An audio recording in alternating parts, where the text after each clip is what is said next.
आज हमारे वरिष्ठ सहयोगी सुकेश रंजन एक सवाल आपसे लेंगे। ये तो भारी बिहार के विशेषज्ञ हैं सुकेश जी। ऐसा करके पहले ही आप डरा देते हैं लोग। हाँ, पहले गियर में लेना इसको। ये बुलडोज करने की आपकी स्ट्रैटेजी जो है, हाँ ये खैर आपकी स्ट्रैटेजी पहले गियर में लेते हैं। आपने पढ़ाई ही उसी की है। आपने शुरुआत में कहा कि आंदोलन की जब आपने शुरुआत की तो आंदोलन नहीं, प्रयास दोनों में फर्क है। उसमें दोनों में फर्क है। हम आंदोलनों के विरोध में हैं, हम आपको बुलडोज नहीं कर रहे, हम सिर्फ बता रहे हैं कि आंदोलन और प्रयास एक चीज नहीं है। स्वराज का जब प्रयास शुरू हुआ जी, तो आपने कहा कि लोगों को मोदियाबिंद हो गया है, हम लोगों ने ध्यान नहीं दिया जी। तो लोगों को मोदियाबिंद हुआ। उस मोदी को मोदी बनाने में असिस्टेंस में पॉलिटिकली असिस्ट आपने किया था उनको। 15 में आप उनके धुर विरोधी नीतीश कुमार के पास आ गए। बिहार में बाहर है नीतीश कुमार है, उनको भी असिस्ट किया आपने। ये दोनों एक तो लोग मोदियाबिंद के शिकार हो गए और नीतीश कुमार तो आज की तारीख में आप कह रहे हैं डिजास्टर हैं। तो आज इस मंच से क्या आप ये मानने को तैयार हैं कि इस असेसमेंट में आपसे गलती हो गई जिनको आपने पॉलिटिकली असेस किया था? बिल्कुल नहीं, किया था। बिल्कुल नहीं। शाहरुख खान का नाम सुने हैं? शाहरुख खान इस देश के बहुत बड़े कलाकार हैं। जब उन्होंने अपनी एक्टिंग की करियर शुरू किया तो एक फौजी सीरियल आता था, सर्कस या फौजी सीरियल आता था, उसमें काम करते थे। उसमें थोड़ी पहचान उससे बन गई तो बॉम्बे गए, तो जो पिक्चर मिला उस पिक्चर में काम किया। थोड़ी पहचान और बन गई तो बड़े डायरेक्टर एक्टर्स ने उनको साइन किया। डर पिक्चर आया, बाजीगर पिक्चर आया, पिक्चर हिट हो गई। तो एक दौर आया जब शाहरुख खान ने यह कहा कि ना, अब हम खाली यश चोपड़ा का और करण जौहर का ही पिक्चर करेंगे, क्योंकि वो उनकी वो स्थिति हो गई। फिर उसमें भी सफलता मिल गई, उससे भी बड़े स्टार हो गए, तो कहते नहीं अब हम खाली अपने होम प्रोडक्शन का काम करेंगे, उस थीम पर उस तरह की पिक्चर बनाएंगे जो मुझे पसंद है।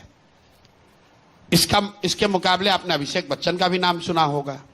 अभिषेक बच्चन ने कहा कि ना, हम शुरुआत तब करेंगे जब जेपी दत्ता बॉर्डर बनाएंगे, क्योंकि वो अमिताभ बच्चन के लड़के थे।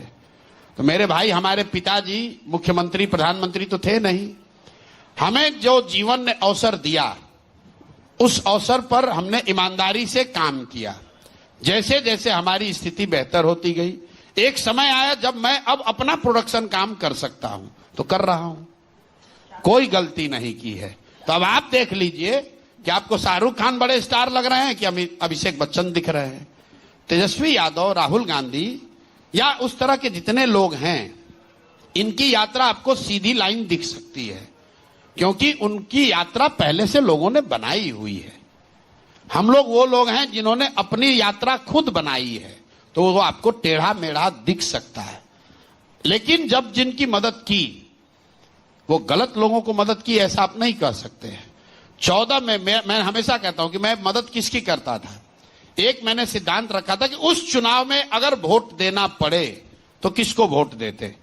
तो 14 के चुनाव में हमारे वोट देने के साथ पूरा देश, 20 करोड़ लोगों ने मोदी को वोट दिया। तो अगर मैं गलत था तो 20 करोड़ लोग भी इस देश के गलत थे। 2015 में नीतीश कुमार को इसलिए मदद किया कि अगर 2015 में वोट देना होता बिहार में तो नीतीश कुमार को ही देता। आज आपका जो रेलिवेंट सवाल बिहार के ऑडियंस के लिए है कि 15 में नीतीश कुमार की मदद की तो आज इनका विरोध क्यों कर रहे हैं, ये सही सवाल है। इसलिए कर रहे हैं कि आप भी नीतीश कुमार के जर्नी को देखे हैं। 2014-15 के नीतीश कुमार और 24-25 के नीतीश कुमार में जमीन आसमान का फर्क है, प्रशासक के तौर पर, नेता के तौर पर और व्यक्ति के तौर पर। प्रशासक के तौर पर 14-15 में उस नीतीश कुमार की मैंने मदद की थी जिसके कालखंड में बिहार सुधरता हुआ दिखा था। सुधर कर सबसे बढ़िया राज्य नहीं हुआ था, लेकिन सुधार की शुरुआत हुई थी।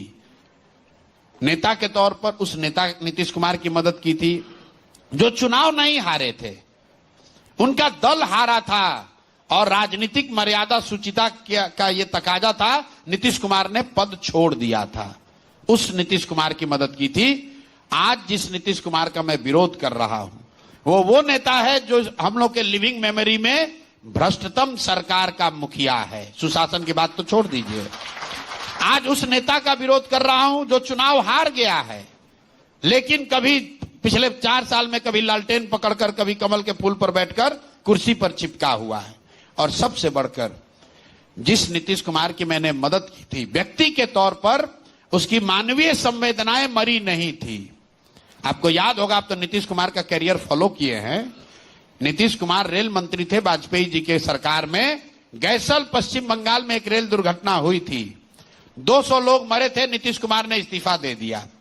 वाजपेयी जी ने इस्तीफा अस्वीकार किया था, तो नीतीश कुमार ने आप जैसे पत्रकारों को कैमरे पर कहा कि 200 लोग मर गए, मैं कैसे इस पद पे कुर्सी पे बैठ सकता हूं। उस नीतीश कुमार का समर्थन किया था। आज उस नीतीश कुमार का विरोध कर रहे हैं जो कोविड के दौरान हजारों लोग बिहार के मारे मारे फिर रहे थे। नीतीश कुमार अपने बंगले से बाहर नहीं निकले। उस नीतीश कुमार का विरोध कर रहा हूं कि मुजफ्फरपुर में छोटे बच्चे डूब कर मर जाते हैं, ये आदमी वहां से 10 किलोमीटर दूर है, मिलने नहीं जाते हैं। छपरा में 60 लोग जहरीली शराब पीकर मर गए, नीतीश कुमार पॉकेट में हाथ डालकर हंस रहे थे, कह रहे थे जो पिएगा वो मरेगा।